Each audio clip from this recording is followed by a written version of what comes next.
Okay, this is Robin Riddle with Stanford's Parkinson's Community Outreach. I'm assisted by my colleague Denise today, as always, and we are both monitoring the chat and the Q&A. So if you have questions that come along, please, for our guest speaker, please use the chat or Q&A, and we'll relay those questions on.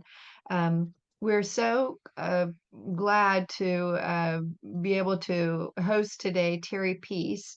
Dr. Pease actually knew that her husband Peter had Parkinson's disease when she met him and married him, and she thought because she was a had worked in her career with as a training staff and different organizations for how to be supportive and empathetic. She thought she was very well prepared to handle caregiving for somebody with Parkinson's disease. And her husband's actually cognitive changes began and changes to their relationship began just a year after they married.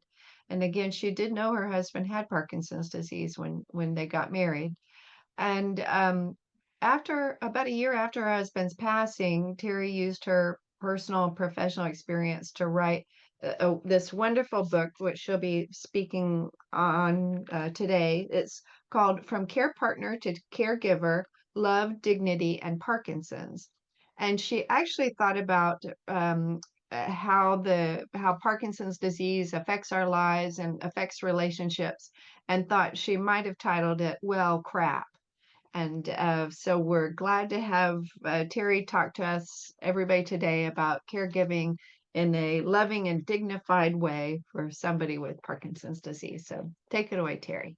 Yeah, thank you, Robin. And I did say that, and I guess I don't have a lot of boundaries or limits, because one of the things I learned when I started thinking about talking to people who, like me, have been caregivers is that a lot of people are going to say all sorts of kind of mild and cheery things like, oh, it'll be okay. It's the best job you'll ever love, or God doesn't give us more than we can handle, and all sorts of other things that are, I guess, designed to be kind and reassuring, maybe, but left me as a caregiver feeling kind of alone, because I felt that there are a lot of truths that need to be told about this challenge that we've taken on. And there's many, most of the time, I think, taken on lovingly, but there's still a lot of truths to be told about it.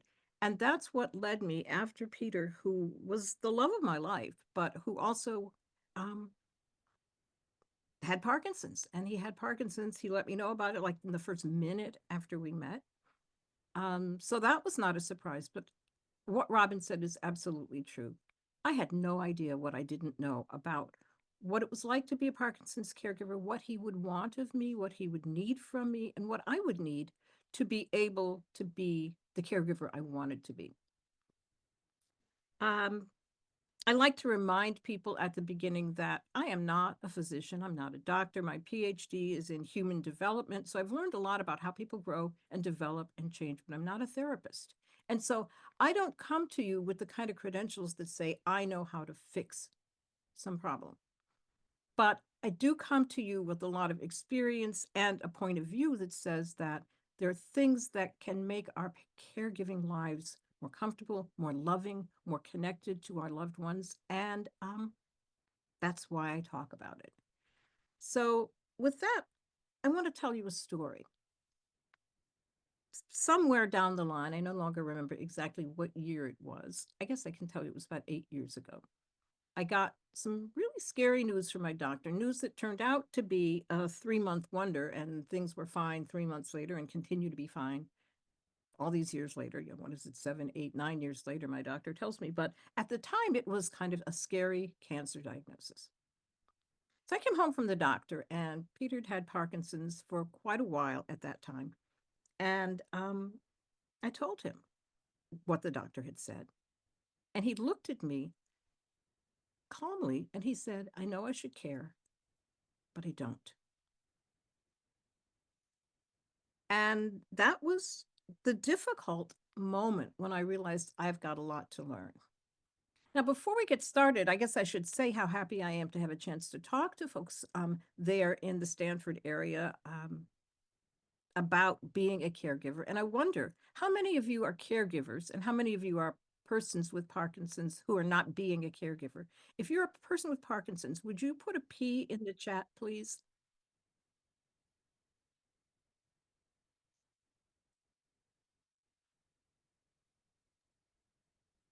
It looks like not too many P's. So mostly our audience is people who have been and are being a Parkinson's caregiver.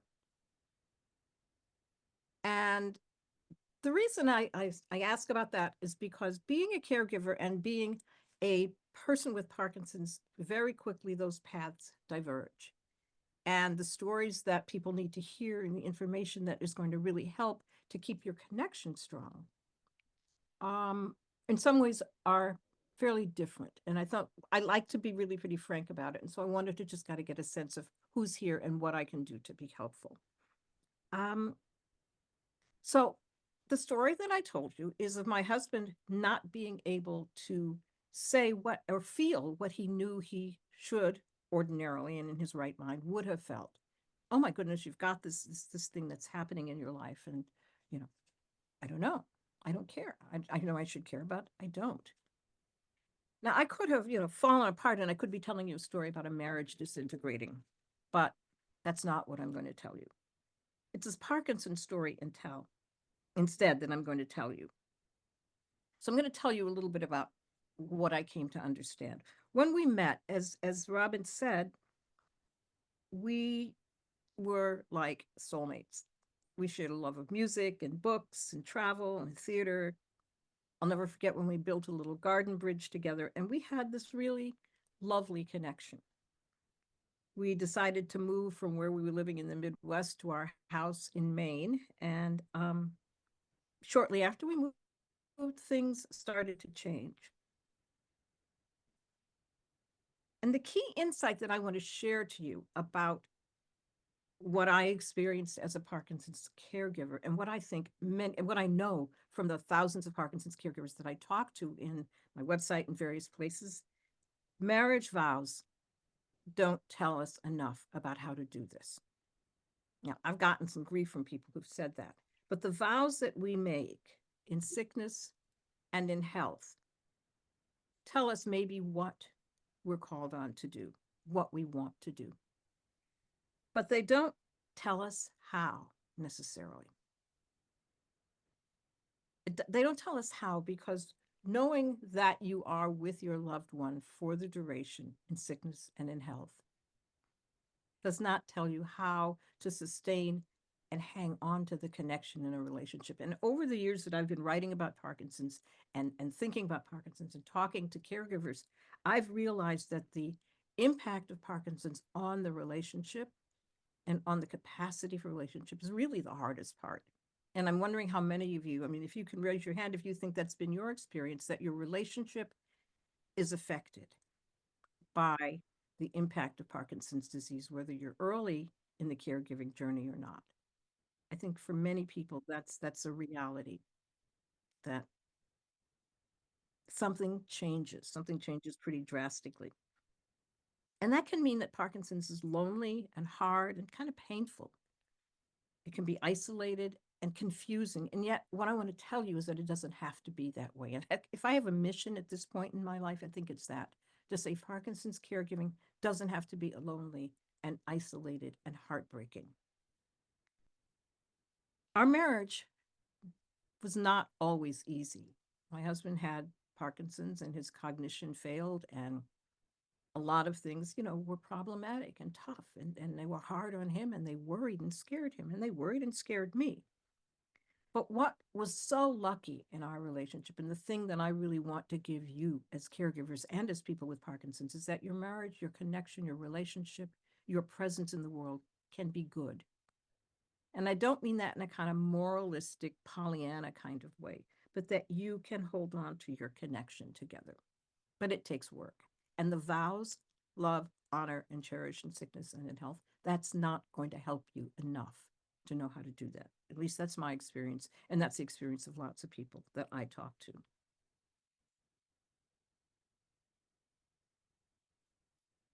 When I married my husband, he was a widower. He had a young daughter. And so I married into a family of two.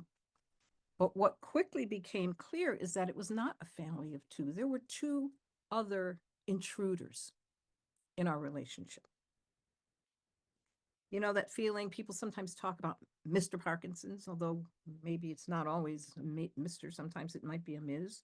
But what I've experienced is that it's almost like the Bonnie and Clyde kind of characters come into our relationship. One of them is a thief. And in my book, I write about how Parkinson's steals from the person with Parkinson's and from us as caregivers. And I actually use that acronym STEALS to talk about the things that Parkinson's steals from sleep and learning and affection and continence and other things that Parkinson's takes away. And in doing so, it creates lots and lots of disruptions. And so you've got this thief, but it doesn't just take away those capacities. It also can cause complications in communication, complications in trust and understanding. So there's the thief, you, your loved one, the rest of your family, and the thief stealing away the things that you thought would be there. There's also a liar. There's a liar who tells the person with Parkinson's at times, this person isn't to be trusted. This isn't what you expected. This isn't right. And that lie gets told in such a way that it now feels like there's this disruption between you in your relationship. You know, I say this and then I listen to myself and I say, am I scaring you? Is this sounding scary or is it sounding familiar? I really wonder. Or both. Can you put in the chat what your reaction is? And thanks. Robin has just put up all of the pieces of the STEALS acronym: sleep, thinking, elimination, affection, learning, and sex and other impulses. And I can talk about some of those, and we'll also answer some questions at the end of our time together, because you may have individual questions that you'd like to ask. Let me give you some examples of how those thefts happen. Parkinson stole sleep from my husband. And I will never forget, he was a sailor and he liked sailboats were an important part of his life from the time he was a young teenager. And one morning or one time in the middle of the night, I woke up holding onto my hand for dear life. And it became clear as he started talking about the waves in the ocean that he thought he was holding onto a rudder and that he was fighting a storm to keep a boat from capsizing. But it was my arm. And it was scary because I thought he could have hurt me. And it took some real effort to help him understand, this is your wife. I'm right here. I'm Terri. I'm your wife. It feels like the ocean, but it's not the ocean. And said his name to him to try and bring him back from the Parkinson's brain and the Parkinson's sleep into connection with me in a way that kept us both safe. It would have devastated him to hurt me. It would have hurt me for him to hurt me. Affection. It takes away affection. I remember hoping for, I can't remember the details, but the details are not important. But you know how you walk past your partner and the person you care about, and I don't know, physical touch is a kind of love language to me. And you make a physical contact with someone you care about, and they make some sort of a physical response. If they saw you, they heard you, if that's a love language between you. And that was gone. That disappeared. And so I remember the day I stood in front of a mirror and said to myself, he has nothing for you. Because it seemed that was gone. And that loss of affection and empathy and connection back and forth was very, very discouraging for me, and was a loss of affection stolen from us by Parkinson's. Learning, the ability to remember things, to learn things, to hear, would you please take the dog out and remember to do it and to do it carefully and safely, are also things that can change. I'm turning off the heat in my apartment. It's got a little bit too warm. As well as other things that are on the list that are in the chat. Parkinson's takes these things away from us. And so often I talk to caregivers who work really, really hard just to hold on to how things used to be and feel more and more discouraged and scared and deprived as Parkinson steals away the things that are familiar and Parkinson's tells lies to their loved one. And so, as I've been thinking about how do you save a relationship, a Parkinson's relationship from these things, I think the way that you can respond to this deception from this interloper is to do two things. I think you need new vows in your connection, in your relationship. And I think that the earlier in your relationship you can have this conversation, the stronger and safer your relationship will remain. When Parkinson shows up in a committed relationship, many times it's kind of assumed that the more able-bodied partner, the one who doesn't have Parkinson's usually, will become a caregiver, first a partner, and then a care partner, and then a caregiver. And yet that doesn't often get talked about. And there really doesn't seem to be Parkinson's caregiving and any agreement between you. And so I encourage new caregivers to find conversations and opportunities to ask your partner's permission to be their caregiver. I'm going to say that again. Ask their permission. I think the time is going to come when you may need me to help you with things that you've always been able to do for yourself. Is it okay with you if I help you with those things? May I have your permission to be your caregiver? Now, that might sound sort of odd to ask, but I think it really helps to lay out that this is an agreement and a connection between the two of you. And it also helps the caregiver to have made, how can I put this? A commitment, a stated commitment that I am here to be your caregiver and I need your permission to do it. Even if sometimes the things that I ask you to do don't make a lot of sense, even if they don't seem like the thing that you would want to do, may I have permission to do these things and make these decisions and be here for you? And I think that helps to set a new space in the relationship between you. But that's only one of the things that I think you want to do in order to preserve your relationship.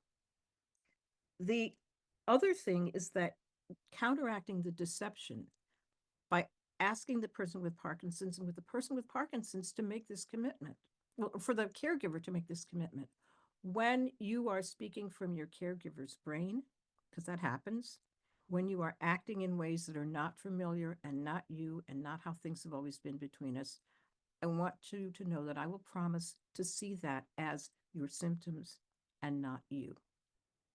And I think when you have given this promise and this permission, this trust and this permission, you start a foundation for the two of you to be partners together in dealing with this really difficult new condition that's coming into your life. It can be really easy, I think, to just close your eyes and say, we're going to ignore it as long as possible. We're not going to say anything about it. We're not going to tell anybody about it. And we're just going to try to go on as long as we can, exactly as we have done. And for a while, that really works. But when it stops working, when it begins to fade away, I think it's important that you have some of this foundation created in place.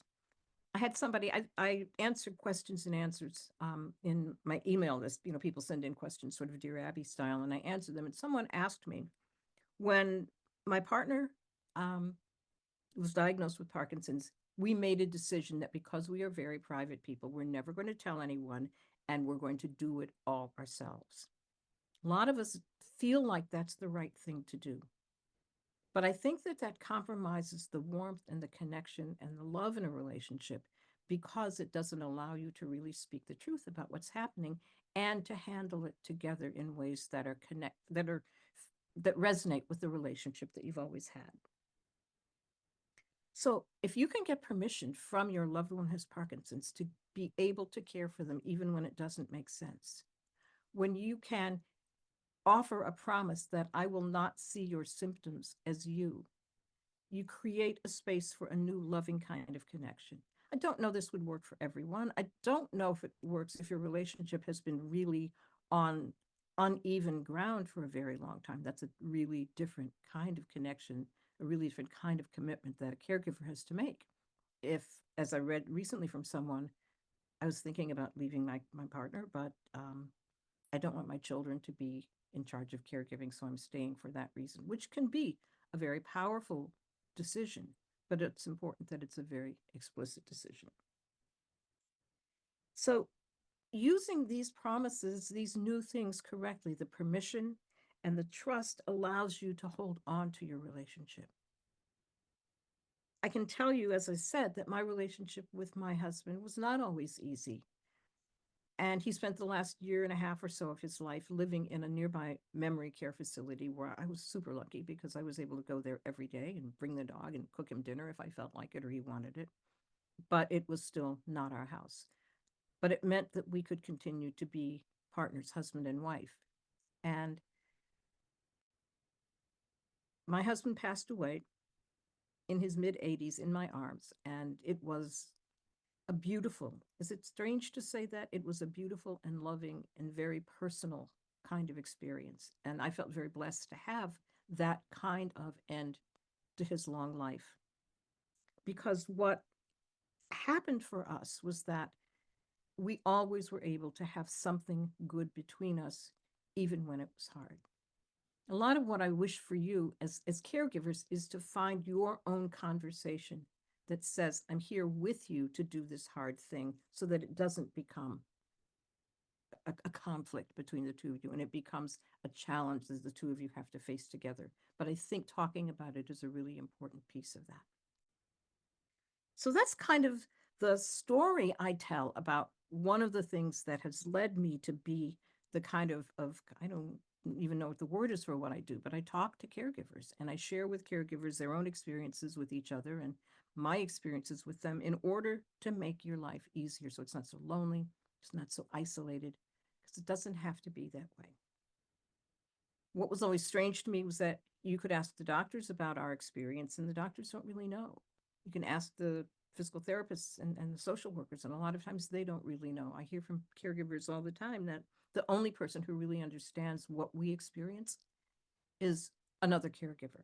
So that's what I want to be for you, and that's what I try to be.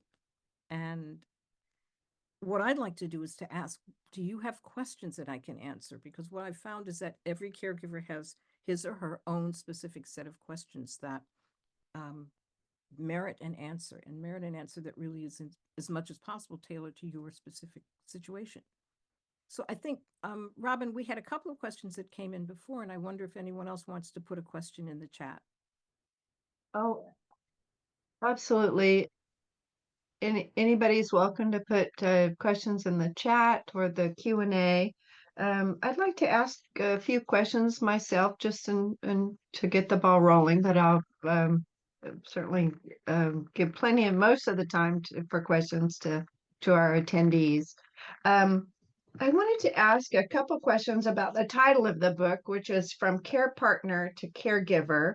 I wanted to ask, why do you frame it that way? It seems very interesting use of words. And also love, dignity, and Parkinson's. If you could explain what you mean by dignity. Is this dignity for the caregiver, dignity for the person with Parkinson's disease? How does dignity play a role here?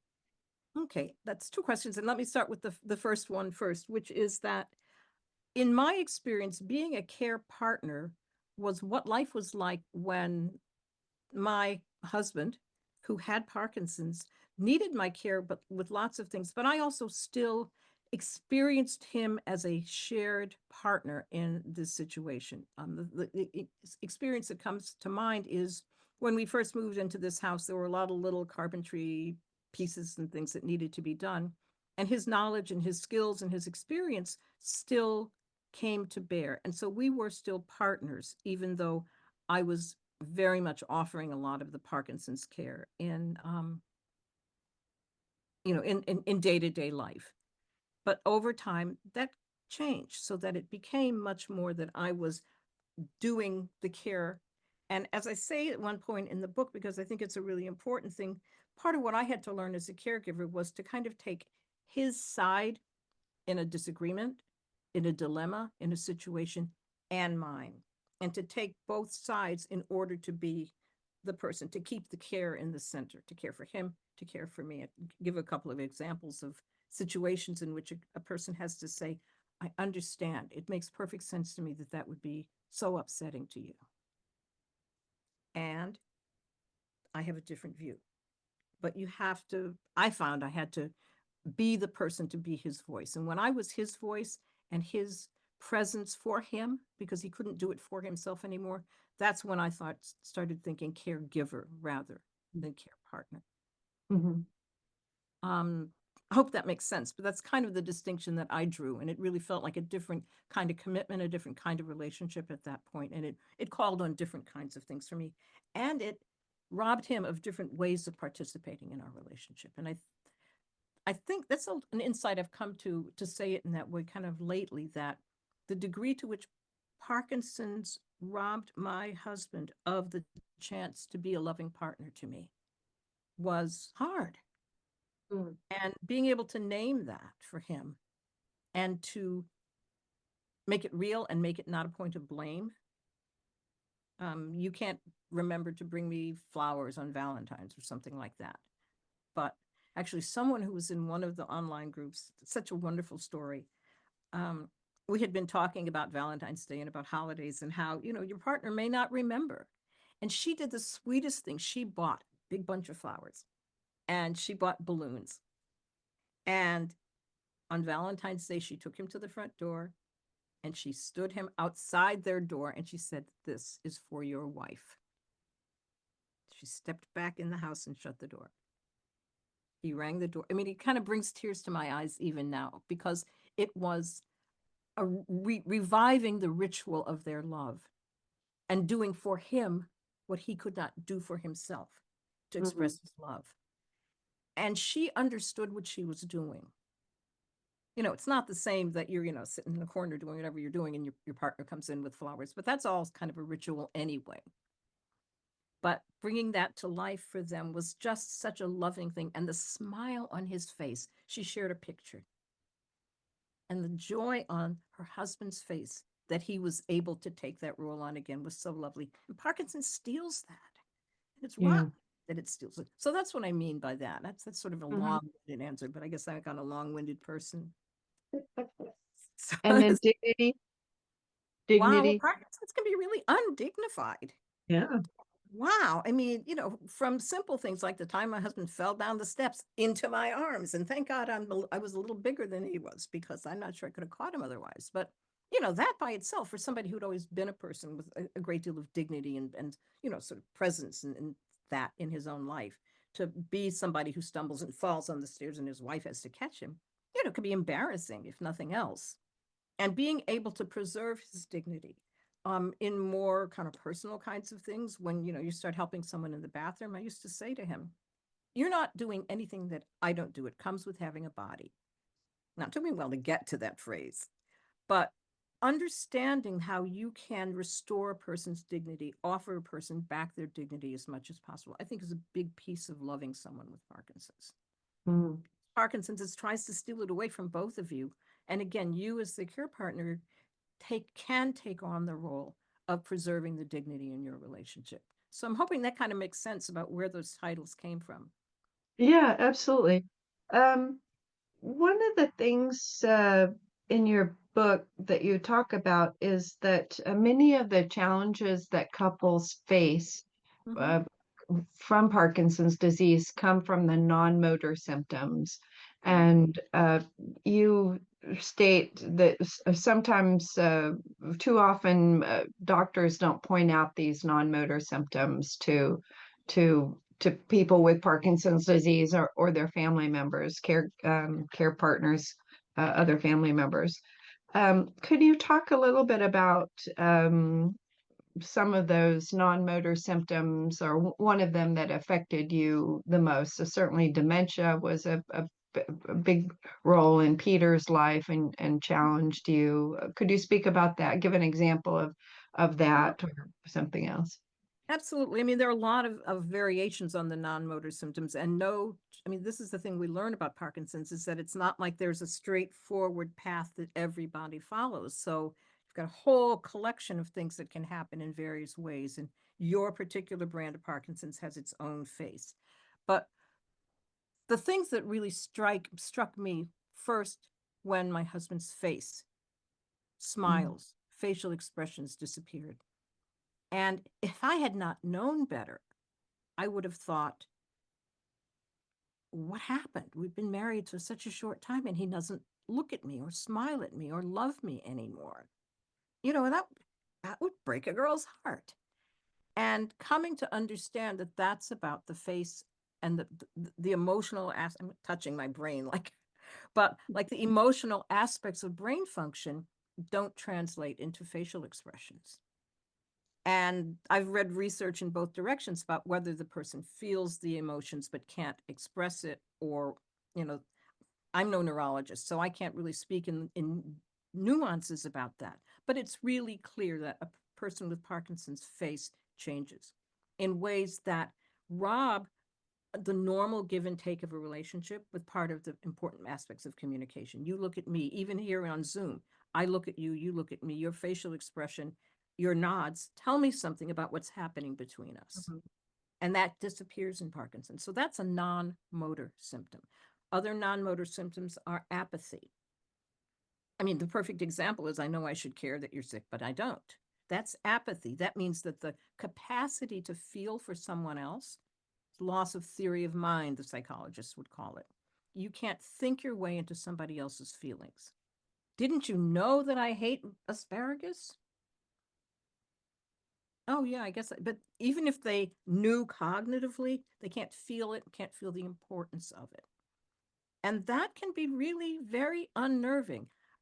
It's Mhm. my experience and the experience of many caregivers that I speak to, that the training that neurologists and even movement disorder specialists get may give them the language for this, but the lived experience, I don't think they get. That's one of the reasons that I took, the whole array of neurological symptoms, motor and non-motor, and repackaged them as STEALS. None of those are medical categories. Like, Mhm. well, sleep maybe, but sleep, learning, affection, none of those are the categories that doctors talk in.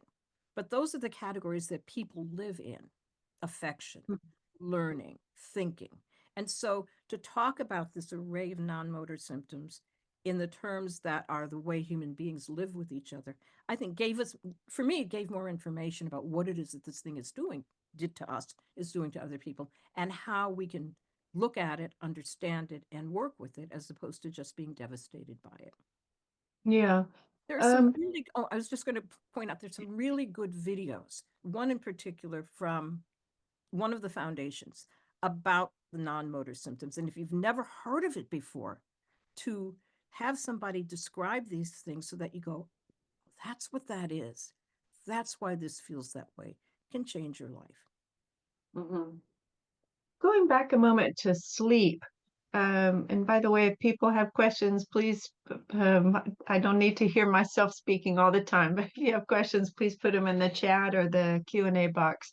Um, Going back to sleep, you you mentioned that one of the issues that can come up between partners in a relationship is that in order for the care partner, the caregiver, to get good sleep, it may be necessary to sleep in different rooms.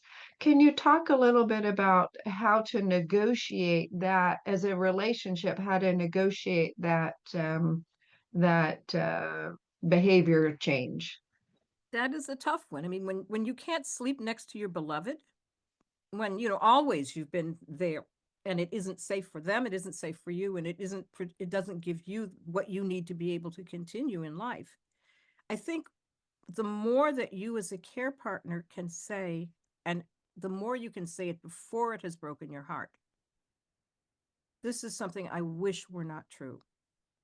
I will miss sleeping next to you. I know you will miss sleeping next to me. If there were a way that I could, I would. And I'm sorry that I can't. I, in many situations, think it's really important that we start. And one of the things I talk about I'm working on a project that helps caregivers learn about communication. And one of the things about communication is to name what's true in a non blaming way, to name it early and to be able to make that a conversation between you. If you are arguing about, do I need, yes, I do, no, I don't, that's hard, if nothing else. But if it's, we are both really rotten, mad at how rotten this is together, and I'm kind of caricaturing a little bit. I used to say to my husband, I know you're hating this right now. You know I didn't give you Parkinson's and I can't fix it. God, I wish I could. What can we do? How can I help you? I want to be here for you. Now, that doesn't fix a symptom at all, but it changes, I think, the way you're approaching it. Mm-hmm. Yeah. Um, One of the things you talk about in the book, but I really had never heard anyone speak about before, was that when you bring someone into your home, perhaps to um, be on call during the evening at overnight so that the well spouse can get good sleep and so that there's somebody there to care for the person with Parkinson's disease, is that you're inviting someone into the most private room in your home, your bedroom, and you're in a sense inviting, you're breaking that tie of marital privacy. Huh, you are. That seems to me very significant to me. Well, it's a big loss. It's a big loss. And again, it's something that, a doctor, especially when we started with this wonderful neurologist, he was maybe 35. He was fresh out of residency. He didn't know that if you've been married to somebody, throughout your life, and then some stranger comes in to help with toileting, showering, private, oh my God, no wonder this person is going to feel affected, angry. Yeah. And I Mhm, think the more you can say things like, I wish I could do it differently. I mhm, know this isn't right. I know this isn't easy. I believe very strongly that the earlier you can start naming these things, the easier it is. If you wait till you're mad and their cognition isn't functioning well and you're both exhausted and fed up, that's the worst time to try and say, we're in this together. So you're going to be in it together. And being in it together also means I wish I could be here all day, every day. And I know you would like it best if I was the only one here to help you. But I do have to go to work. mhm, I do have to go play bridge with my friends. I know you don't like it, but it is something that I have to do. Not in an art, and it's hard to do that, but not as an argument, as information. Don't yell, mhm, tell is a little slogan I wrote somewhere in my blog. mhm, Don't yell, but tell. And mhm, I guess a lot of it comes down to loving communication. And again, it sounds a little Pollyannish, but I think it's powerful. mhm. I Yeah. did notice, Denise, that somebody had popped a question in the chat, and I don't see it right now, but they were asking about a question that actually was on the back of my mind, which is about the person who doesn't have a committed partner. Mhm, And there are a lot of people like that in that situation.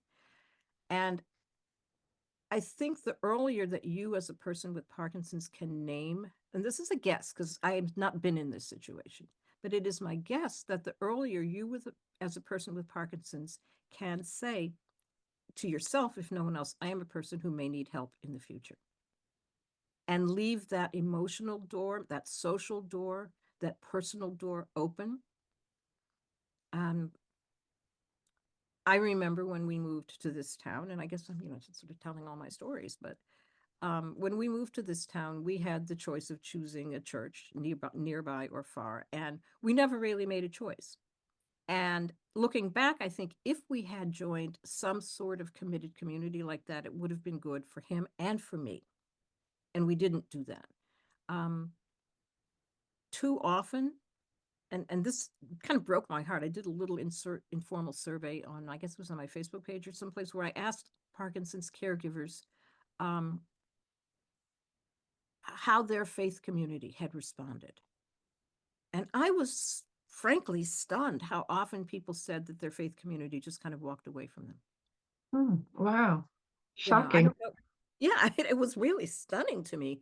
And, I thought, well, if I ever have enough brain space in the work that I'm doing, I'd love to figure out a way to create a resource for faith communities to understand how can you be of support to the Parkinson's caregiver in your community. Because, people tend to think the person who wants your help and support is the person with the diagnosis. And yes, that's true.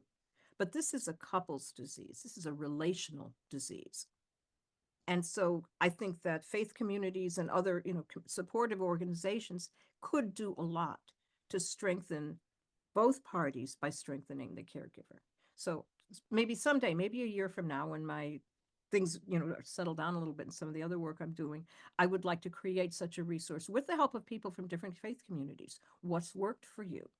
And what do you wish had worked for you? What did you lose when your faith community faded away from, and, maybe even to have some scriptural support for that. Yeah, that's very surprising, especially since here in the Bay Area, many of our Parkinson's support groups and Parkinson's caregiver only support groups are hosted by churches and other faith organizations, and so it's very surprising that that others would have that sort of experience. Yeah, I mean, Yeah. it could be very regional, it could vary Mhm. from, sort of faith community to faith community. It could be Yeah. regional, it could be, communities with more resources have more resources all over the place, and communities with fewer resources don't. Um, Yeah. Really. I don't know, but again, I think that if I were, the young ministers and not so young ministers and, clergy people that I know, probably don't know any more about this than other professionals who have not encountered it personally. Mhm. Because if you look at what's available on TV and movies about Parkinson's, the details are not there. Mhm. The Mhm. details are not in the TV stories. It's shaky feet, sticky feet, trembling hands, but the real details of Parkinson's are not there in the media. Yeah. Yeah. Um, one one thing that I loved about your book was at the end of every chapter, and the chapters are quite short, which I also appreciated. So It's you don't have to intentional. they don't have to take a long time to get through a chapter.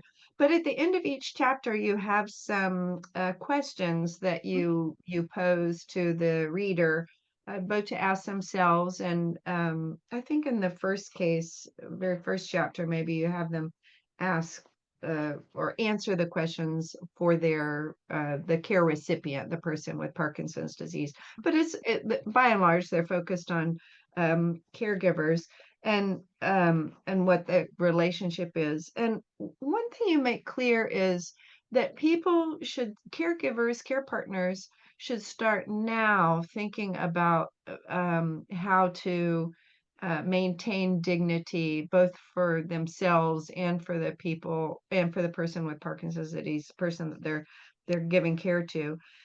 Could you talk a little bit about I think you had 4 stages about connecting and interacting, and it had to do with this came clear to you when you were interacting with somebody who didn't have Parkinson's disease. It was an adult with developmental.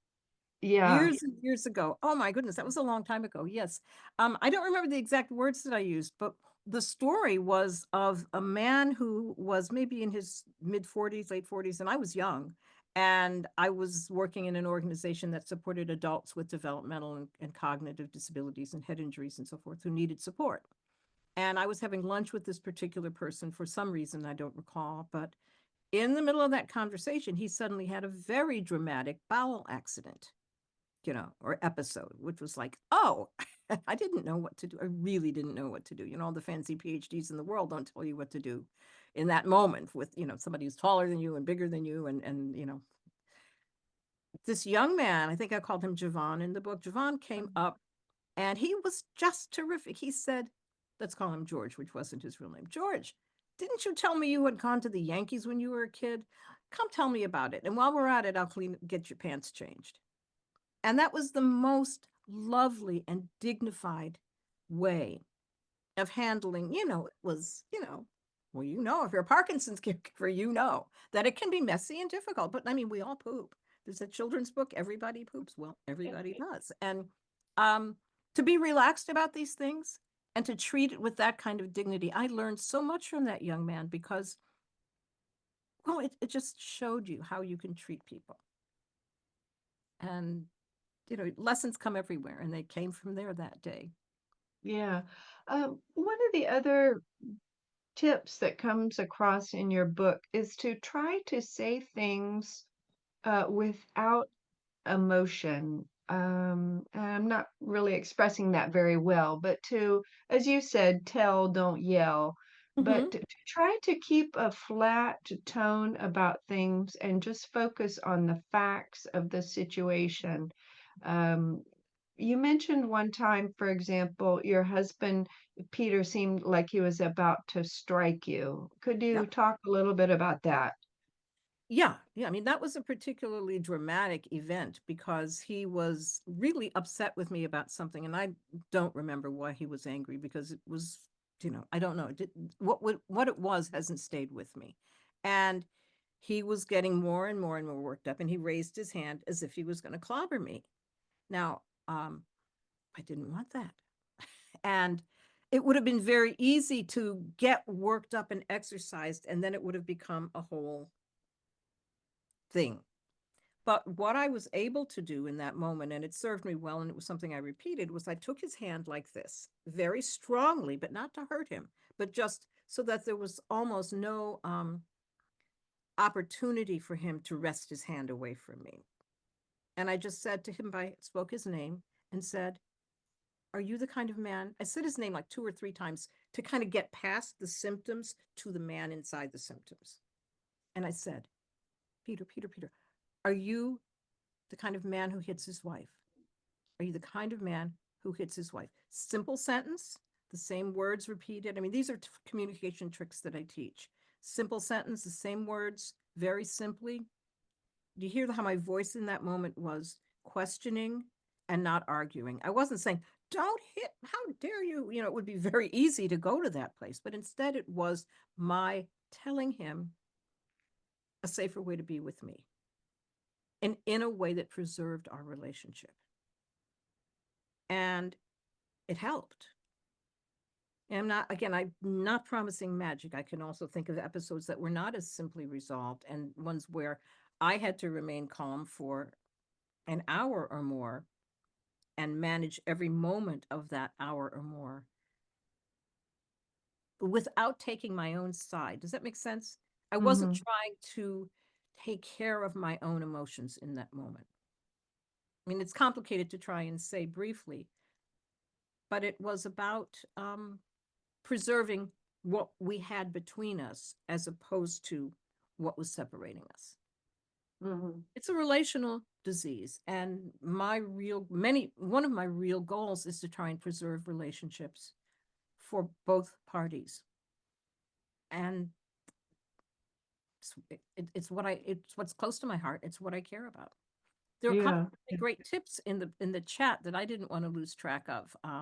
An organization that helps clergy and churches to know more about supporting caregivers, and I'm hoping Yeah, that. and we sent that on to you so you can Oh, that consult came that from you. later. Thank you. Yeah. No, that's from one of our attendees. Oh, Yeah, thank you. yeah, Parkinson's yeah. audiences are so smart. I know we have great people here.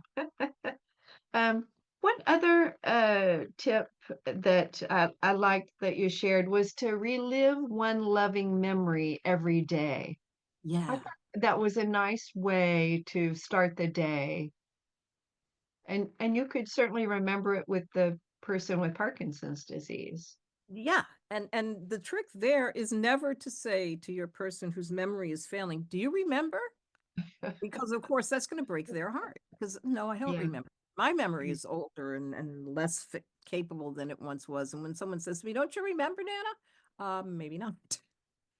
So I don't recommend saying, "Don't you remember?" But I'm thinking about is better than "Do you remember?" I'm thinking about that day in London when we walked to the Chinese restaurant. Oh, no, you may not remember, but it was really nice. Hmm. You may not remember, but you really liked the dinner you had. because what you're trying to do is to re-evoke a little piece of the loving connection between you. And it might be something much simpler than that lucky trip to London. It might have been, I remember the time we put in those flowers over there. Or I Mm, remember the time when the sofa broke down and you helped me put it back together. I was so happy that you could do that for me.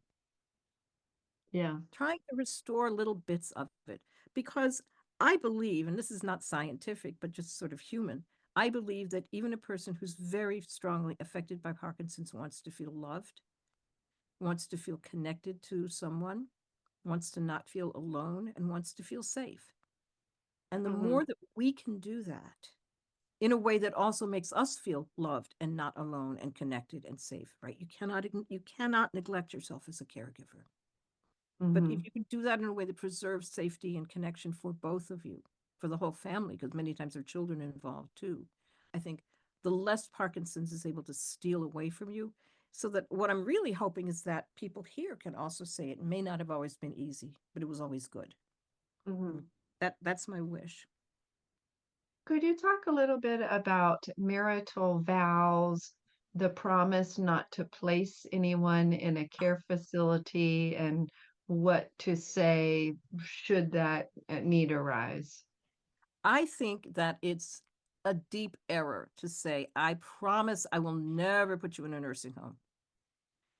It's a natural promise to make, and yet you as a care partner, caregiver, don't know what needs may arise that you can't meet.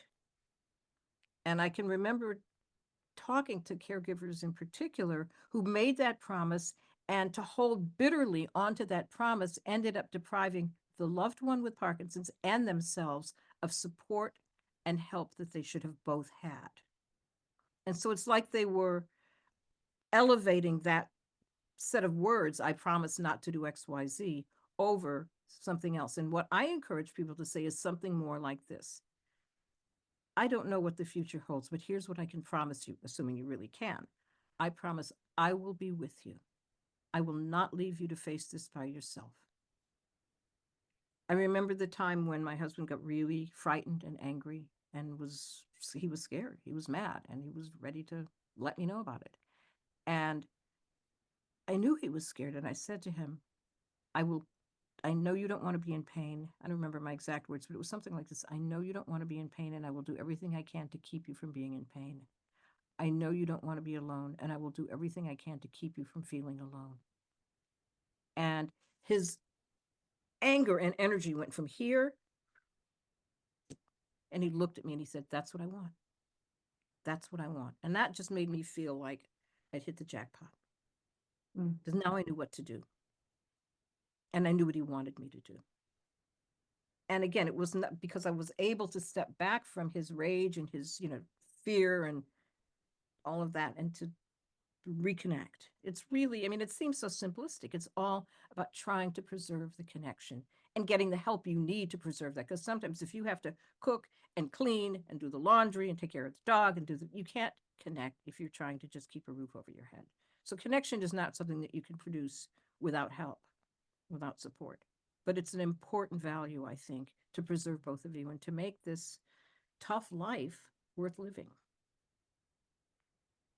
So what, for example, following on that, what Mhm. would what could a care partner or spouse say to a husband who needs to be, or would be safer to be placed in a care facility? What could someone say in that event? Well, I think you have to know your own relationship, but I think I would encourage somebody to start with keeping safety and comfort in mind. I think early on, you cannot agree that you will never have anybody else in the house to help you. I think it's an unfair thing to promise. Nobody should be here to help me, but you. Well, of course you want that. I can probably do it better than anybody, but I may not always be able to.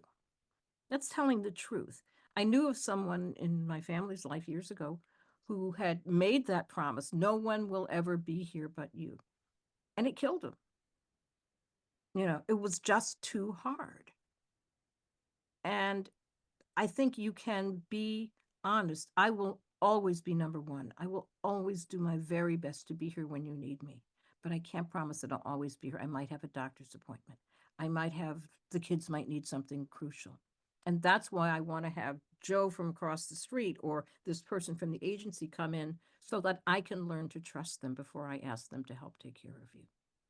Mhm. And then they don't have to make the decision to trust this other person because you're doing the trusting for them. Yeah. Yeah. Okay, Starting I group still don't is see really any critical. questions from in the chat or Q&A box, so I hope you attendees will ask some questions. Otherwise, I'll just keep going. Um, One thing you said in the book was that you were not sure you agree it's a journey. Uh, could you say a little bit about why you don't think it's a journey? Oh, maybe that's just because I like to travel, and I think going on a journey is someplace where you get to curate what you're going to see and where you're going to go. It may be more like a pilgrimage than a journey. I think it's just a matter of playing with words a little bit, you know. And then I get very tired of hearing people just use that expression, the Parkinson's journey, you know. Yeah, yeah. My husband, my husband doesn't have Parkinson's disease, but I think he would call some of the journey of caring for my father with an atypical Parkinsonism disorder. I think he would call it, he would agree with you, it's not a journey. He would call it a forced march. Now So, that's a phrase I'll remember because yeah, that's yeah, it seems more like it.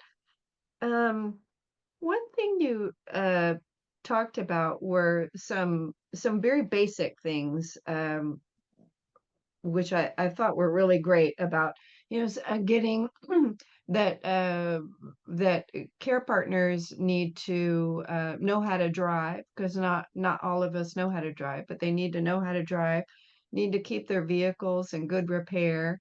They need to have a grasp of their couple's finances and financial situation. And I know that comes up a lot in our caregiver support group meetings where the well spouse doesn't always know. Um, Say it's a husband who's been dealing with the finances for years and years. The well spouse doesn't always know about the financial situation of the couple. Could you talk a little bit about that situation?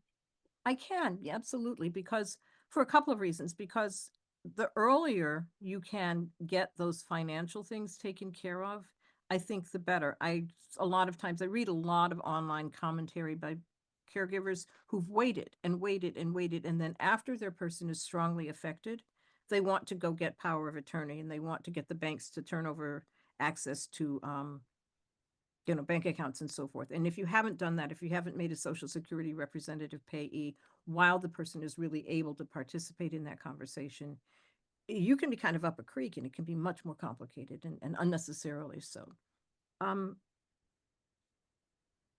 I think I've actually thought about asking a financial planner to come in and do a session with people in my Facebook group or whatever, because caregivers need to know that from the very beginning, you can say, you know what, the day might come when I need to understand this stuff. Show me what you do.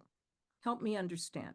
Early, early, early. If you wait in the hopes that somehow Parkinson's is not going to affect you, if you wait and it doesn't make a difference in your life, then you've just, spent a little extra time. But if you wait, if you don't wait and you take care of medical power of attorney, financial power of attorney, and the other financing things related to making sure that your funds are in the right place to be eligible for the you know most entitlements that you want to access, I think you do yourself a favor, and I think that you lose a lot if you defer these decisions for too long. And I really hear a lot of difficult stories about families that have not taken care of these issues early on. So I think Mhm. that Yeah. Yeah. Okay, one of our attendees says, yesterday I found myself thinking my Parkinson's disease husband was my elderly father, needing extra care, walking so slowly, etc. Very disturbing thoughts. How can I avoid this thinking? that's a tough one. I mean, I think that we operate a lot of times as though aging was comes upon us as a surprise. And it's going to happen to all of us. I mean, if I start with my own experience, I mean, I can't do, I don't know, I was in a dance class or something that I decided to sign up for. Insane me. And I was trying to do something that I used to be able to do. And this body just doesn't do that anymore. I think if you can destigmatize the changes, because in fact, we are all more elderly than we were last week. I'm wondering, the person who's asked the question, I think if you had a good relationship with your elderly father, that makes it easier. If your elderly father was someone that you wanted to distance yourself from, then that's another thing, because then you may be feeling tough, not because your partner is having the symptoms, but because the echoes of this more difficult relationship are coming back. If Mm. that's what's happening, I mean, that may be more of a therapist question than a question that I have expertise to answer, other than just sort of, living in the world. But I would just say that the more you can let your person be his own symptoms and not somebody else's symptoms, you know, Mhm. that may help to protect your heart. I hope Yeah. that's the answer. Speaking of that, one thing you didn't mention in the book was therapy or counseling. Do you think that should be a consideration for many Well, care partners? Yeah. absolutely, absolutely. I mean, therapy, I certainly believe in therapy, and think that it can be enormously helpful. I think that it's important that, and I'm saying this because of things that I've learned from other caregivers, that when a therapist doesn't understand the non-motor symptoms of Parkinson's and doesn't understand the way Parkinson's affects relationships, they may stigmatize the care partner's struggle as being insensitive and unloving. They may attempt to get a person who has Parkinson's to make changes and have insights that are now beyond their ability. And it Mhm. then can be just kind of a wasted opportunity, because the person is attempting to apply the tools of, I don't know, various marital, I'm not a therapist, so I can't even, name the strategies, but things that are appropriate for a partnership of essentially equal partners. There are tools and interventions and conversations you can have that you can't necessarily have in the context of caregiving. So I would just ask before I went to see a therapist, in the context of understanding my own experience as a caregiver, I'd want to know, what's your sense about what is mental health I would ask a question like this, maybe, therapist person, what does mental health look like for a care partner or caregiver? Mm. How Mhm. will I know if I have good mental health? And if their answer shows an underlying assumption that the person who's receiving care can participate equally in Change. the relationship, then they don't understand enough to be that. My guess would be that's not I'm not a therapist, but my guess would be that's not the right person. I'd want somebody who understands that what I'm struggling with is the losses and the uncertainty, because it's not Mhm. like there's a textbook where you can say this symptom and then that symptom. You don't know. People ask me sometimes, how can I know what's coming next? Don't know. You know, Yeah. yes, there are some broad strokes, of course, but you can't ever predict in a particular relationship. Oh, Mhm. Denise, that's good to know. There's a website that has therapists in the Bay Area who are familiar with Parkinson's. Now, that is great news, because Yeah. how could you vet that otherwise? And I mean, you don't have Yeah. time to go calling half a dozen therapists to find the right one. Yeah. Denise keeps our website very up to date with Oh, all kinds Denise. of recommendations, useful recommendations, and that's one of them for counselors or therapists. Um, w- it strikes me that no one told you at the beginning of this Parkinson's disease journey with your husband. No one told you that your relationship with your husband was going to be threatened. Nope. Nope. Now, this is a long time ago. And I would imagine, this is a guess, that today, at least movement disorder specialists would have some awareness of these issues, but I think not as much familiarity as they need. But no, I mean, there was no one who said you will see changes in your relationship. And of course, in the beginnings of a new romance, new relationship, you think everything is always going to be, even though I wasn't young, I still have some of that, adolescent idealism in me. And you think, oh, it's all going to be perfect and nothing will ever go wrong, right? But Mhm. it did not occur to me that he would change so drastically and in ways that were so unnerving. I hear so many stories of someone who was a really, good guy, well connected, loving husband, supportive. And when Parkinson's crept in there, something strange, someone unfamiliar is operating the controls. And that is just so hard. And I think the earlier you can have that, when you have symptoms that are not familiar, I will see them as not you and I will look for you in the midst of that. Now that's a truism and a shorthand, but it's a point of view and an approach to responding when someone is being, like you can't talk a person with Parkinson's out of being, I mean, you can't, I can't ever promise anything, but I don't believe that you can talk a person with Parkinson's who's in the spot of being aggressive and angry to change their minds about that. Mhm. You can Mhm. control the behavior. That's why I say don't yell, tell, instruct, direct. You are being very scary. And when you are being so scary, I can't help you. I can't stay in the room with you when you're making me scared. Now, that's something I think you can say. And assuming that you can leave the room safely, you do leave the room. Yeah.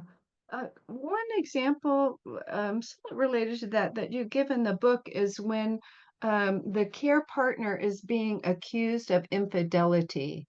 Yeah. Could you say how the care partner might respond to that? Yeah, I can, again, these are suggestions, but I would suggest something like this.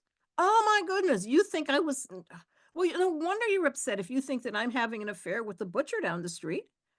No, I'm not, but no wonder you're feeling so awful. Goodness, don't you remember? I love you.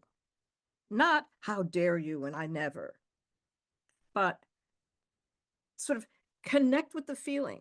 Oh, well, of course you're upset. That's a terrible thing to think. Not you're a terrible person, but what a terrible thought to be living with. Let me help you. I'm not hurt. I'm not doing that. I'm the Mhm. one who loves you and, here's the wedding ring that you brought me and I'm remembering our, whatever you can do to sort of re-evoke the emotions as I talked about before. But sort of I sometimes talk about it as talking past the symptoms and into the person. It's like I talk to my hands a lot. You know, there's all this symptomology in the front, and somewhere in the back of the person's mind are little snippets of who they once were. They vary, each person is different, but if you have been with your person, you can kind of reach for and try to connect with the parts of them, the aspects of them that are still present. I remember you're the person who read that poem to me. Remember, I remember how it was when we did this. I remember the day when our first baby was born and how wonderful we felt with each other. Now, I'm assuming loving, well connected relationships, and I know not every relationship has lots of those. And that's kind of a more difficult problem that I don't know that I can really speak to very well. Maybe I need a Yeah. who is themselves a marriage and family therapist. But all things being equal, and sometimes this is the most heartbreaking. If it's always been bad, then this is just another version of bad. But I talk to Mhm. people whose marriages and relationships have been good, warm, loving, connected, and then they just blow up. And that's Mhm. heartbreaking on both sides. Both people feel cheated. Yeah. Uh, it, again, you say that it's important to try to see both sides and for the care partner to try to be in the middle, to say, yes, I see you're suffering and I would suffer too if I thought that, but here's my side. And again, you're telling, you're not arguing. That's right. And sometimes you may not even be able to tell your side. I do a program for caregivers to help them reestablish the kind of mindset that you're talking about here, to kind of renew that capacity to stay connected. And basically, talk about having to press pause on your own emotions and press pause in order to make the connection, and then you press play at another time on what you need. So if you're being accused of all sorts of hideous things, you have to press pause on the part of you that says, "My God, I've taken care of you hand and foot, and how can you, how dare you?" And the part of you that wants to cry and scream and rage. Push pause on that. And again, I'm oversimplifying in the moment. It's much more complicated. It's much more nuanced than this. But in the moment you press pause, oh, you're upset. Oh, what a terrible thought you must be. How bad that must make you feel. And you're helping them on their side and kind Mhm. of organizing and connecting and doing for them what they cannot do for themselves because they can't restore themselves to a state of peace of mind. You have to do it if it's going to get done. But Yeah. then I really encourage, it's not okay to just press pause. You also have to press play on your own needs.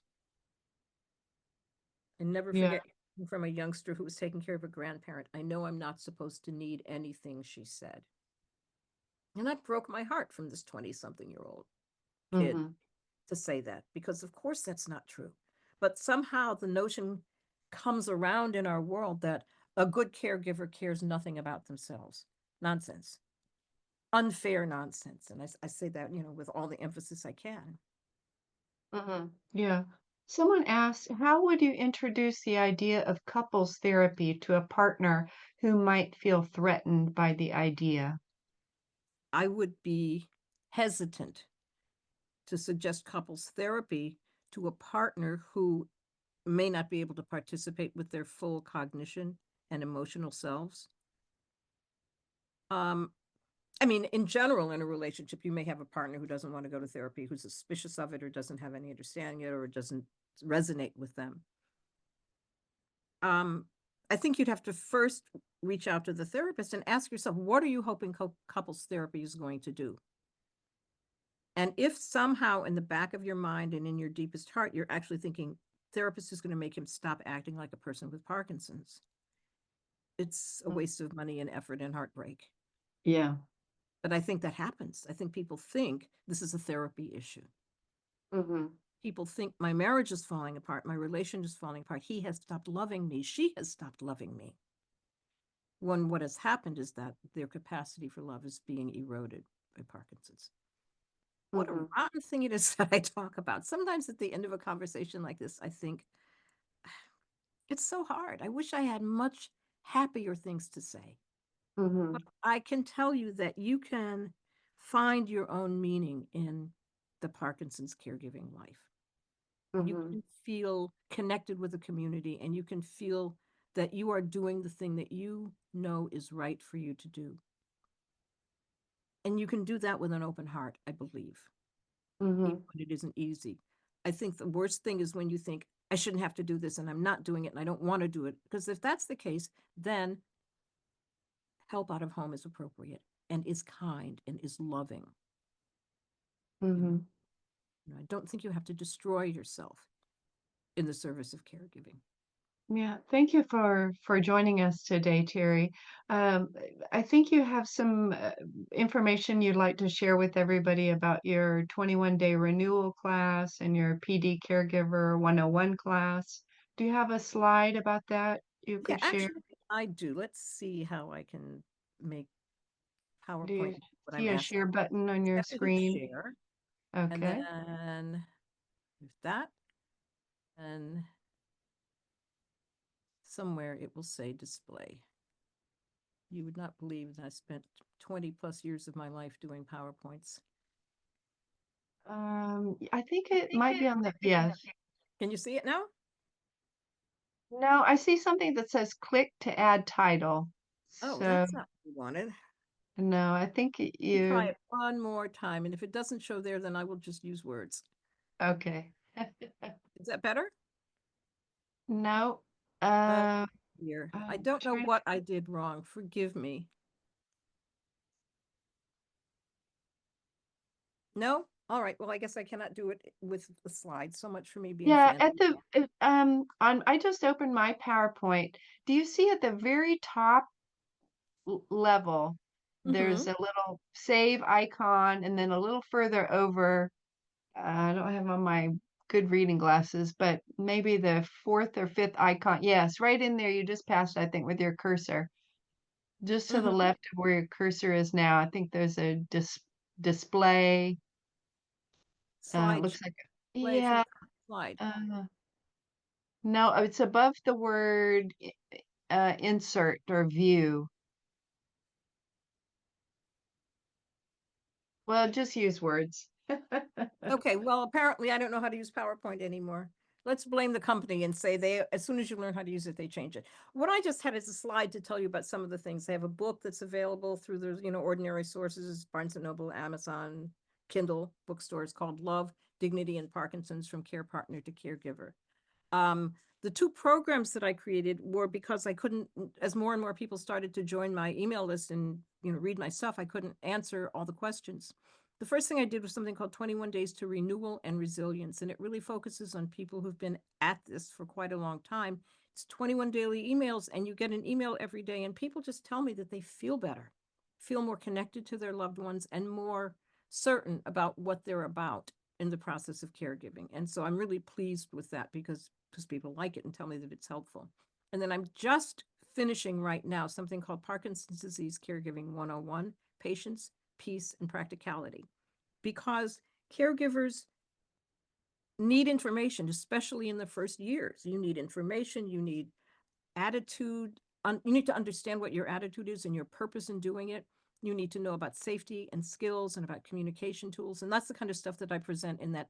It's a 13-week program with an occasion, like 6 modules and conversations and opportunities to really learn the stuff that early in your path, can I avoid saying journey? Your journey or path as a caregiver. It's not about the disease, but it is about some of the tools that you're going to need. Someone asked a question in the chat about what a representative payee is. There's actually an article about this in the New York Times just a couple of days ago, that you can have all the powers of attorney and bank documents that you want. But when it comes to administering Social Security for payments for someone else, I think if you're a wife or husband, a spouse, that you don't have to worry about this, but otherwise you need to become their representative payee, which means there's an arrangement made with Social Security that you are the person who can cash their checks. You are the person who can change the day that the check is issued, or whatever else Social Security lets you do. But that's a separate kind of permission apart from the power of attorney that your elder care attorney can give you. So that's one of the things I talk about there. So the PD Caregiving 101 is really intended for people who want to know a fairly comprehensive set of ideas about how do I jump into this and do it well and do it in a way that suits both of us. And I think the links are in the chat, and I'm really pretty proud of them. And I really hope that people find help. So I'm so happy to answer questions. Email me questions and I'll answer them on my blog or in my weekly Q&A, and you can join my mailing list as well on my website. And that's sort of all of the advertising I can do, just to tell you that, I'm doing this because I just think it's important. So Denise, I don't know what is on the screen right now, if it's my face You or... need to stop sharing your screen and then your PowerPoint. Yeah, there you go. I flunked PowerPoint. Now we see the lovely Terri Pease. Oh, well, thank you. That's better than all of my, messy PowerPoints. So forgive me for that tech problem. But yeah, come visit, come read my free meal. A lot of my stuff doesn't have any charge attached to it at all because not everybody wants to buy something, but I think that the stuff is helpful to you and I would be really happy. And let me know if you came from seeing this webinar, because I'd love to meet you in person. Yeah, wonderful. Thank you so much, Terri. Appreciate your time today. And thanks everyone for coming. And thank you, people. Thank you, everyone who was here. See you next time. Thanks. Bye-bye. Bye.